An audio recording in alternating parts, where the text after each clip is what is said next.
આપણી પાસે sandal boot ચપ્પલ બધું જ છે ને દીકરા, ખાલી એકવાર ચેક કરજે 7 મહિનાના ઘસાઈ ગયેલા ચપલા પહેરે એ મમ્મી છે, અને ઘસાઈ ગયેલો શર્ટ જેને કોલર થી પહેરો છે ને એ બાપ છે. તમને ફરક પડે કે ના પડે, એમને ફરક પડે છે. જ્યારે તમે ખોટું બોલો છો, જ્યારે તમે તમારી જાતને છેતરો છો, જ્યારે ભણવાના બાના ઉપર તમે બીજા કામ કરો છો ને બેટા, તમને ફરક પડે કે ના પડે, એમને ફરક પડે છે. કેટલો ફરક પડે છે તમને કઈ નથી શકતા, કેમ કે તમે મોટા થઈ ગયા છો બેટા. પણ તમે જ્યારે કઈ ડિમાન્ડ કરો છો ને, પપ્પા જોઈએ છીએ, એની પાસે હોય નહીં તો એ દાંત કાઢીને જવાબ દે છે. તમે તો ખાલી માગી લ્યો છો કે ભાઈ પપ્પા જોઈએ છીએ, ત્યારે ખંભા ઉપર હાથ મૂકીને પૂછજો તો ખરા કે પપ્પા હું તો ખાલી માગી લઉં છું, તમે લાવો છો ક્યાંથી?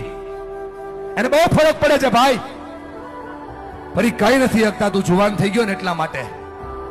અને જો મારા પર ભરોસો ન હોય, ખાલી આંખોમાં ચેક કરીને કેટલો ફરક પડે છે. આ બાપની આંખમાં